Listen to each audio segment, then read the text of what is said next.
Biko au bord du suicide. Steve Biko au bord du suicide. On va en parler. Bipez-moi les Soroïs sous le de Paris, au côte ici. Bipez-moi également le PPACI. Nous allons parler du cas Steve Biko. Steve Biko au bord du suicide. Il est important d'en parler. Famille.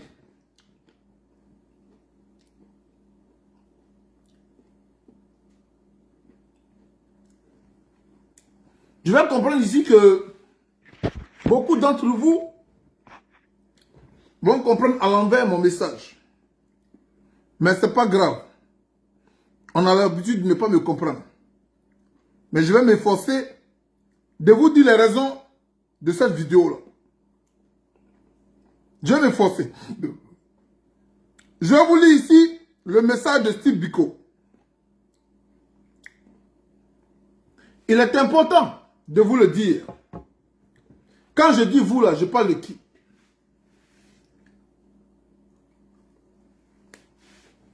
Quand je dis vous, je parle des personnes qui ont mis en location leur cervelle, leur intelligence. Parce que quand on est intelligent, on lit entre les lignes. On ne se laisse pas burner. Sur cette même place que là, j'ai dit ici, vos soi-disant cyberactivistes là, c'est la comédie qui joue. Je vous ai dit ça. Je dis c'est la comédie qui joue.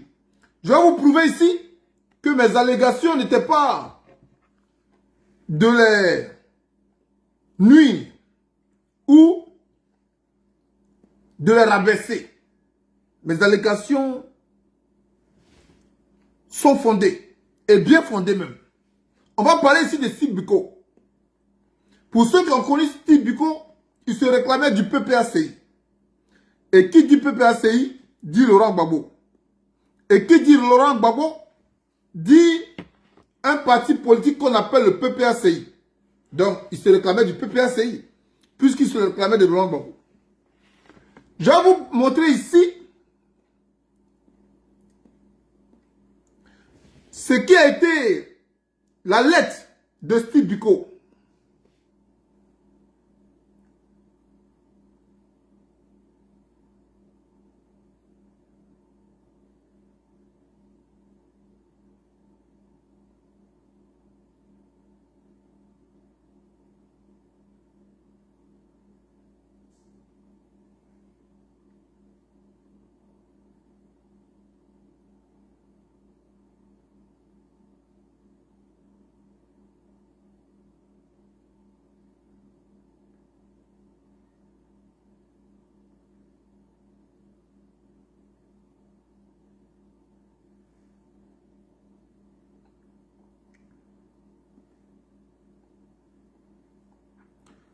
Alors,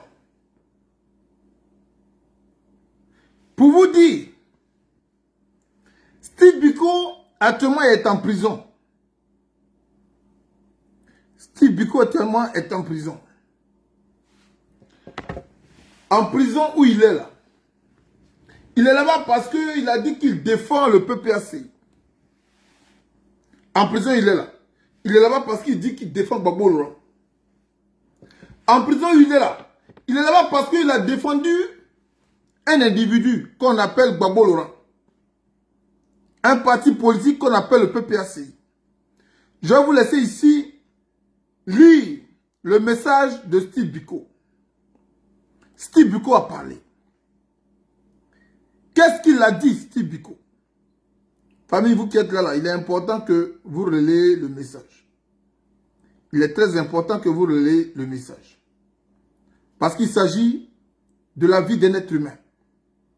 Il s'agit de la vie de Steve Biko. Et quand on dit un être humain, je pense que vous êtes des êtres humains.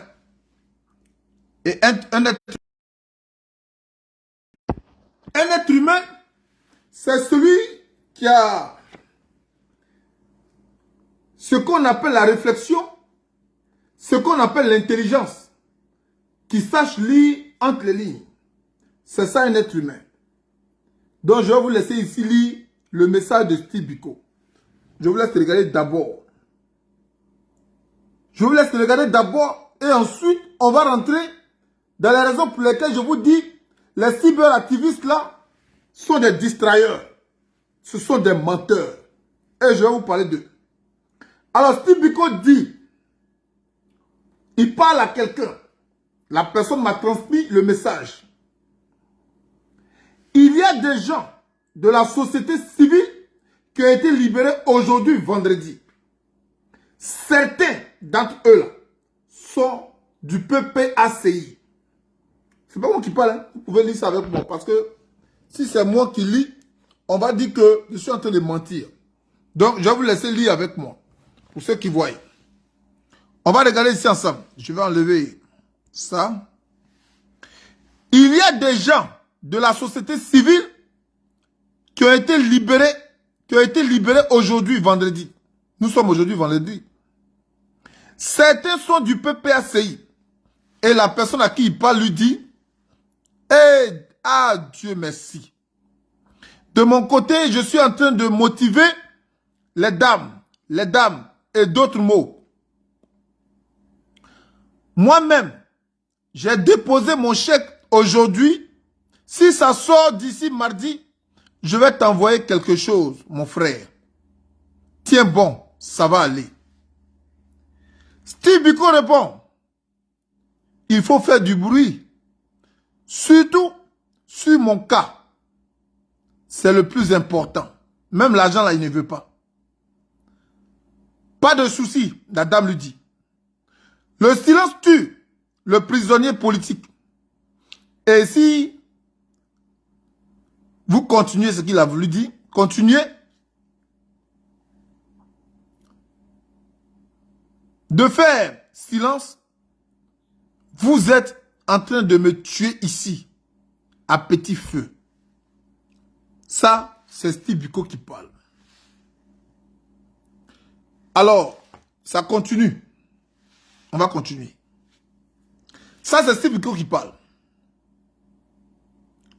Alors, ça va pour vous. S'il te plaît, tiens bon. Tu vas pas nous lâcher, tu vas pas nous abandonner en cours de chemin. Et Steve Biko répond, sinon, mobiliser les dames, c'est important. Mais le plus important, c'est le bruit de la communication sur l'individu qui est en détention. Alors, la personne répond, je peux te garantir que les gens ne dorment pas ici. C'est pas tout, tu vois, mais je vais essayer de te partager le plus souvent. Steve Biko répond, moi je ne veux rien du tout. Et moi je ne vois rien du tout. C'est ce qu'il dit. Moi je ne vois rien du tout. Et je ne sens rien du tout. Seulement quand le vieux réagit, que les choses un peu. Bon, que les choses un peu, c'est ce qu'il a dit. Toi, ne dis rien. Et reste dans le silence. Tu verras. Alors, il a envoyé des liens. Ces liens-là, je ne vais pas les ouvrir ici. Alors, je vais ici m'adresser maintenant à ces cyberactivistes-là. Quand mon frère Gbagbo Collé a été arrêté, il y a eu du bruit. Il y a eu du bruit parce qu'ils ont été informés. Il y a eu du bruit pour empêcher un système de s'accaparer des droits de Gbagbo Collé. Quand Gbagbo Laurent était à la CPI, il y a eu du bruit. Voilà qu'on fait du 2 poids 2 mesures. Mais comment ça s'est fait? Gala Kolebi est arrêté, il n'y a pas de bruit. Si Biko il est arrêté, il n'y a pas de bruit. Expliquez-moi, pour ces cyberactivistes qui se disent cyberactivistes. Vous voyez, quand je vous dis ici que les partis politiques ne peuvent pas vous sauver. Alors, je vais vous dire ici qui sont ces cyberactivistes-là. Ces cyberactivistes-là sont en quête de la notoriété, sont en quête des individus populaires pour répondre à leurs attentes. Je vous explique.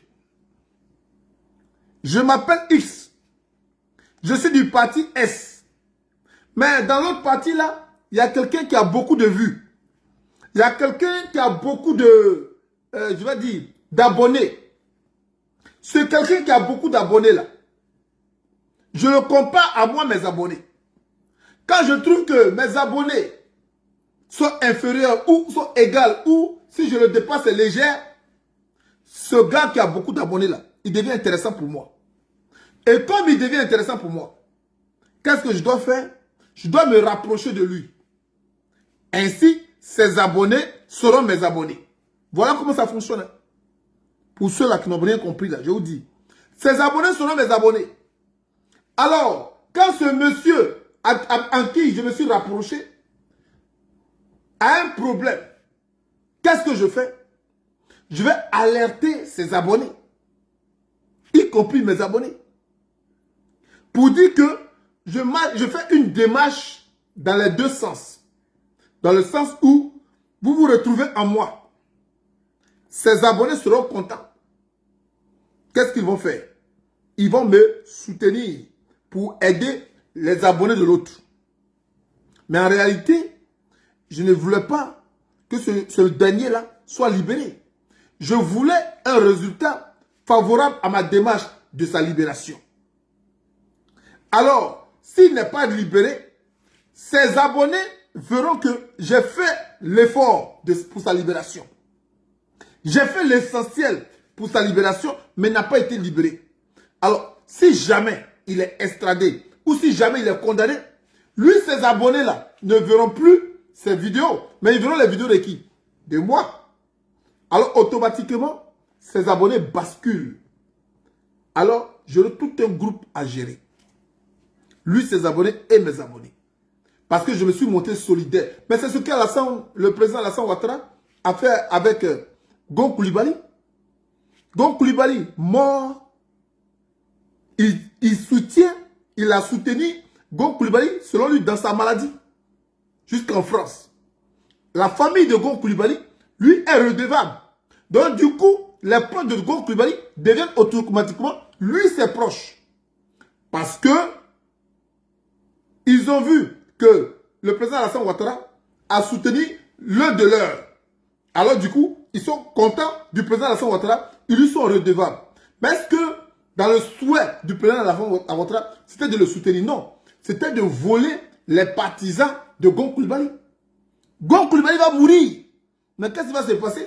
Alassane Ouattara sera aux cheveux de la tombe de Gon Coulibaly pour avoir la sympathie des parents et des proches de Gon Coulibaly, afin de gonfler sa cote de popularité.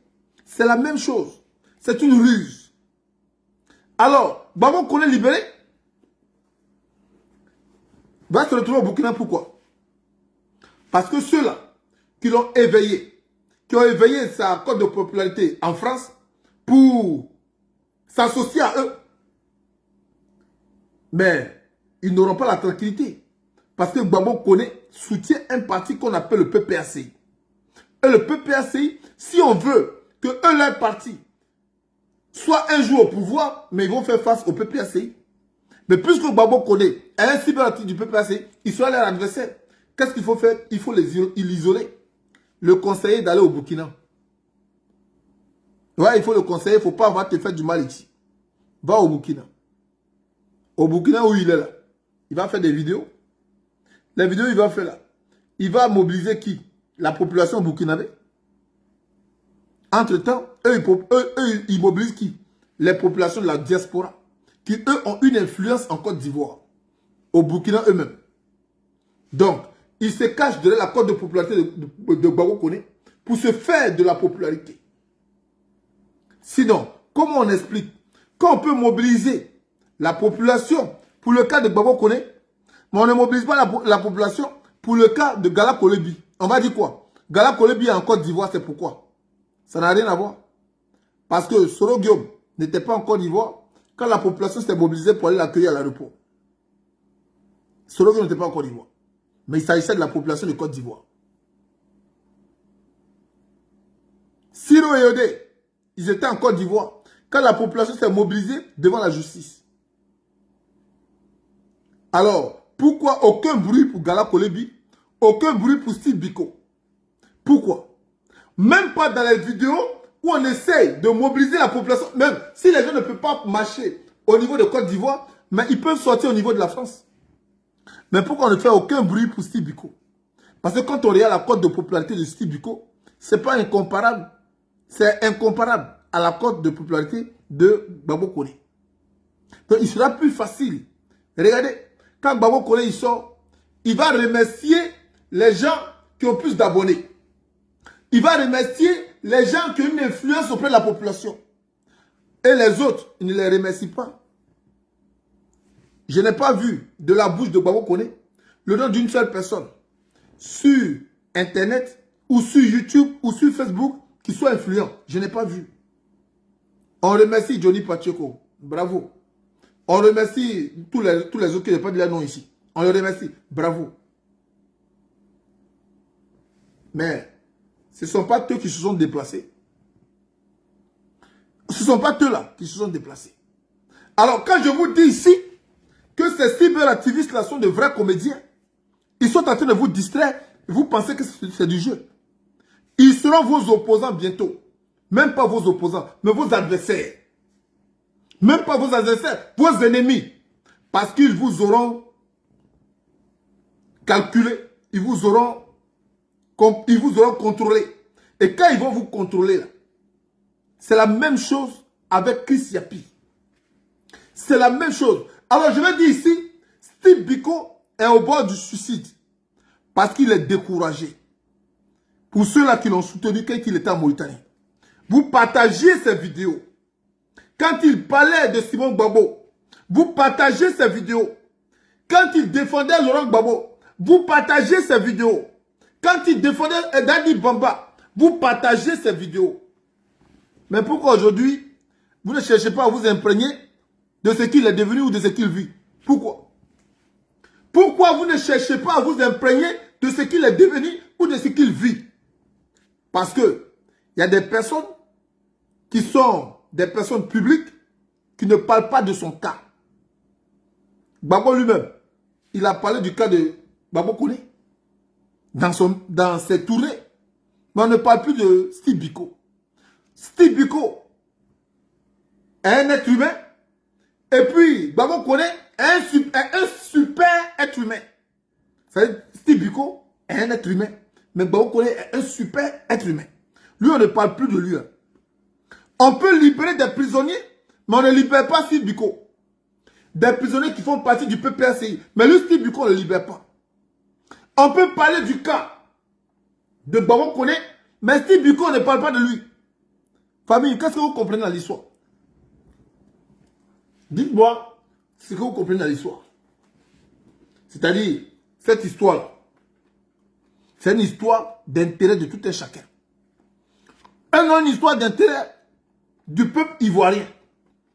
Parce que le peuple ivoirien aspire à la liberté, aspire à la dignité, aspire à une vie saine.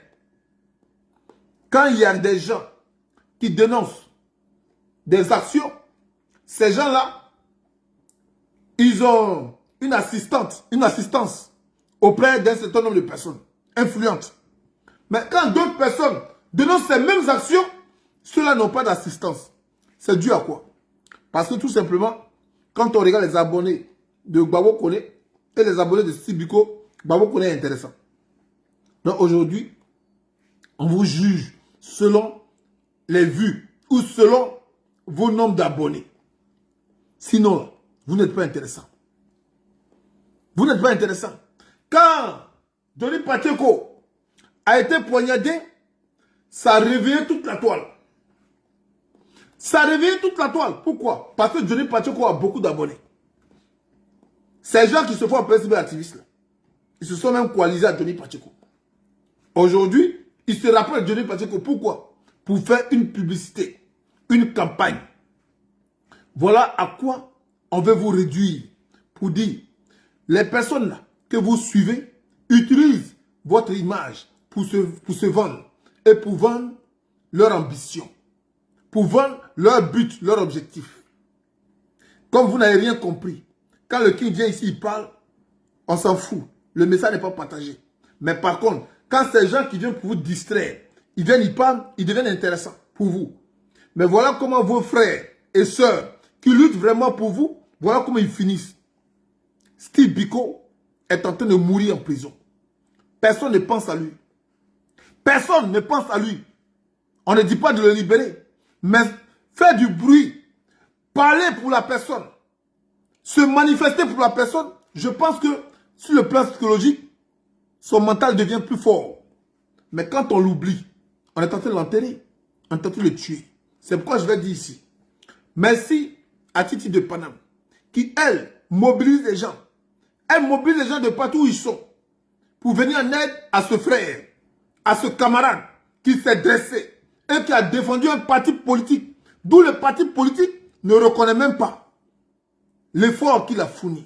Merci à toi, Titi de Paname.